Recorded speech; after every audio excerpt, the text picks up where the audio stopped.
Hi, everyone. I'm happy to virtually welcome you all to today's Ad Art Show 2020 Lunchtime POV from MVVO Art. My name is Emily Anastasi from the MVVO Art team. It's my pleasure to introduce today's show, which is the first of a weekly interactive series exploring creative entrepreneurship and creative technologies titled Think and Know, What is Your Practice?, which is hosted by Dr. Erika Wong of To Practice Practice and Alexis Hyde of softcore.la. Welcome, everyone. Let's get started. Thank you. Thank you for having Hi. us. Hi. Thank you. Hi. Hello, Erika. Hi, Alexis. Well, if I'm an artist, why do I need to practice? Because that's what you do. I guess that's the best way. I think I need to go in reverse and ask you this instead, as I'm the artist and you're the curator dealer. All right. So yep. I have a practice. You do. I make public art. Mm-hmm. I'm now going to go and explain to you that I make public art. Does that matter to you as a dealer? And if it does, why does it matter to you? What are you looking for? What do I need to know? What do you need to know? So as an artist, so if you're going to be working with galleries, with curators, with dealers, with collectors, yes, there are going to be the sales or the interactions where it's just, I love it. It's instinctual. This is it. I have to have it. The same way you'd, someone go into a store and see a shirt that they just love, or it's instinctual and absolutely. But a lot of times it's, what are you making? What are you making it out of? What's your practice about? What is this saying to you? What are you trying to communicate to me about? What's your, how do you make these pieces, especially for somebody who's doing an installation, multimedia, painting's a little bit more understood, but even then, people are using techniques that we don't know about. Like maybe you're not just using oils, maybe you're incorporating other mediums into there. Maybe it's a different kind of canvas treatment that you like to do. These are things that we want to know because all of these things that you're making and how you're making them is your practice, and they all inform what you're communicating with your art.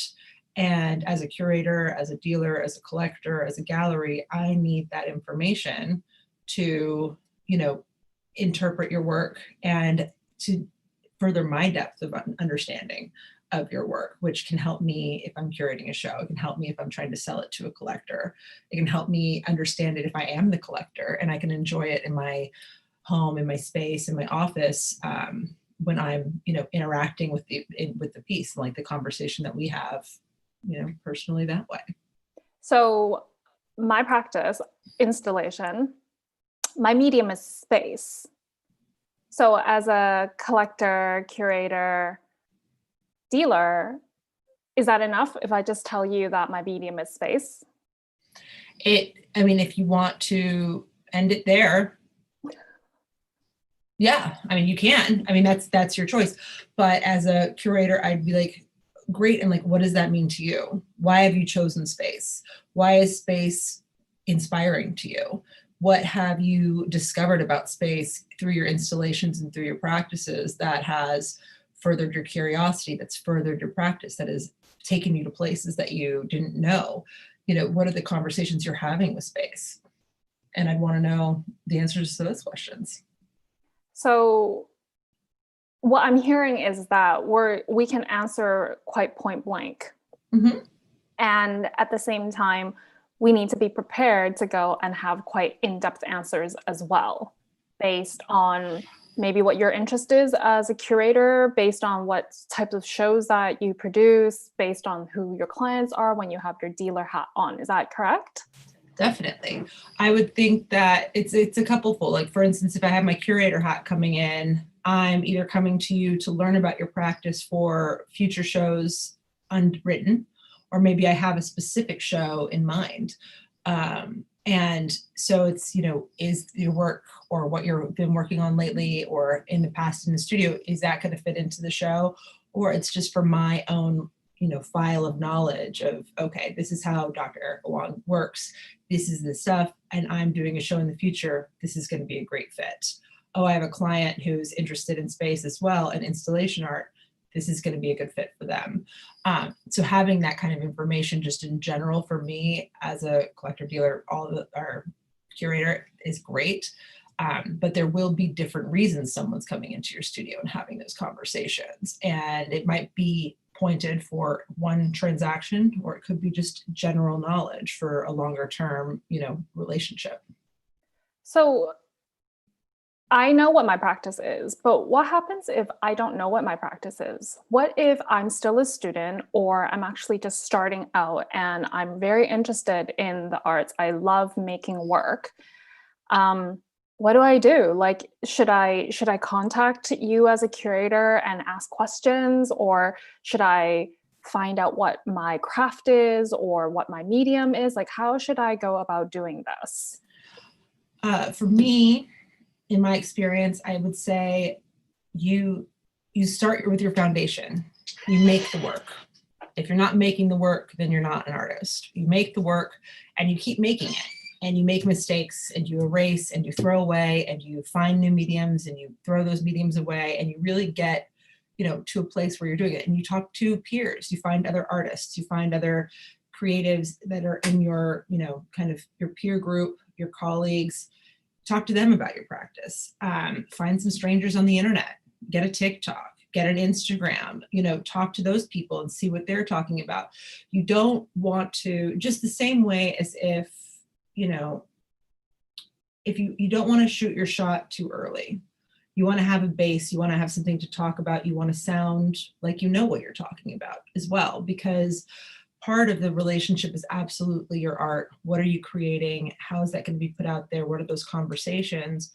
But part of the relationship with, the outside world as an artist in a capitalist society is, business. It is exchanges of goods and money and time, and professionalism comes in with that. So if you are reaching out to me as a curator and you don't know what your practice is, you don't know how to talk about it, you don't know what your prices are, you don't know how to move things, I'm just going to be like, that's really great. And I have nothing to do with you because you're not at a level yet where we can be conversing at where we're going to be taking this artwork. So it's, get secure, have your friends interrogate you. Like, why did you choose this? What is this color scheme? If you're using this medium, does that mean something? Does it not? If it doesn't mean something, why'd you do it? This is what where is it art referencing? school, What exactly. era? Who are the artists that really kind of inspire Influence you? you? What does that Exactly. mean? Yeah, those are really important questions. They're super important. And once you have those, and don't get me wrong, your influences could be, what's outside on the street. It could be the truck down the road and the guy who works at the bodega. Like, those can be your influences, but like, be prepared to defend them and be prepared to explain that, because people want to know, because that's part of the visual language and the story that you're telling. So then, would you say that the practice is only the output itself, like the piece of work itself? For me, I definitely don't think that that's necessarily the case. When I make an installation, you get to experience it, but because I make temporal pieces, so they're ephemeral, so they get taken down very quickly. Then you get to experience the documentation of it. So in that case, then what happens? Like, because is the practice just the piece of work that you physically get to see and experience, or is there actually more to the eye that we don't actually ever talk about? I think so. I think that it's more. I think it's all of it. I think it's going into the studio or into your back room or into the corner of your bedroom and with a cup of tea, with, your water, and sitting down and thinking through it, and what you talk about and what you read and what you're researching and the art that you see. All of those things combine to help you get your story out, to get your vision out, to get those communications out. And I think it's all of it. Do people only see the output of it? Absolutely. But we also know all of the work that goes into it. And we know that it's ups and downs and failures and hard work and sweat and tears and blood. And that all of that makes you stronger as an artist, makes you stronger as a person, is like those kind of character buildings. And that's where you can really figure out where your boundaries are, what you like and what you don't, and how you want to use them. So I think the practice is everything. I think it's It's all super of it. encompassing, isn't it? I Yeah. also think that in art school, what you don't like is actually more important than what you do like, because we already naturally gravitate towards the things that we like. But understanding what something doesn't click in you is very important in terms of your practice, because that allows for you to broaden what you think could be part of your practice. And just because you don't like it doesn't mean that your taste doesn't change, or actually getting to the root of understanding why you don't like that and how it can influence you and actually develop your practice. That's also something that isn't necessarily spoken about very often as well.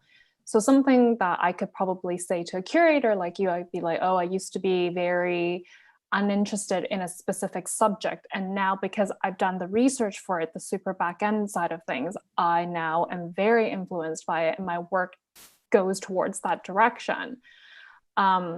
I would like to know, as a curator, would you find that to be like a really good development? Because for me as an artist, I would be like, oh yes, I can see that progression, how I've developed my practice, my craft, and my understanding of theory, my spatial awareness, use of materials, my knowledge and skills. So as a curator, if I was going to go and bring that point up, would that matter to you? Absolutely, because it speaks to not only your growth as an artist, how important it is for you to grow as an artist, how important it is for you to know yourself as an artist, but it also speaks to, again, that kind of professionalism of you're growing, you're learning, you're figuring out, like, so it makes me think, oh man, if something happened that was wrong, she might try to figure that out. This is someone I'd want to work with, because there's a give and take there, even within herself, which could make for really potentially incredible collaboration. Like for us, it's like there's give and take. She's going to be receptive to me being like, I don't understand why you picked this material. And then she'll be like, this is why. Or she can be like, oh, you know what? Maybe you're right. Why did I pick this material? I'm going to self-investigate this, and maybe I'm going to adjust, and we're going to find something better. And that's so exciting. Like that's the most exciting thing that I can think of in terms of like an artist relationship, is someone who's open to change, because there's just no way any of us can know everything.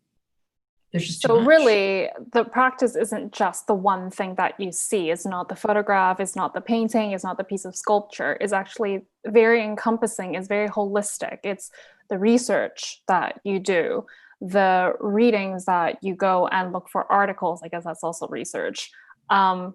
Speaking to your peers, speaking to a curator, speaking to everybody, just so you actually have a broader sense and how that actually changes and develops your practice. I think that is what actually we were talking about today, in terms of the things that we think and know when you're an artist, whether you already have defined your practice, whether you are trying to go and define your practice, whatever it is that you're looking towards. Those are the questions that are very useful to ask yourself, in terms of like being very reflective and reflexive. Exactly. And this is, especially with your peers, working this kind of stuff out, you just don't know where that journey is going to take you. Those kinds of conversations that you have, it's so important to have other people to talk to about these kinds of things. And it's important to have those conversations with yourself, with other people's art, especially if you don't like something, because why? What is it about this sculpture that's making you mad? What is it about this painting that's boring to you? Like, why are you so turned off? Like, is it personal? Is it physical? Is it like, what's the thing? And getting to the root of that is really, you just don't know where you're going to go with those kinds of things. And like, that's where some really exciting stuff can lie. So, yeah. I couldn't agree more. Yeah. So that was the first talk. Yes. That's so hopefully 15 minutes. It's 15 minutes. So we'll see you guys next week, next Friday. And thanks, Erika. Thanks. Bye. Bye.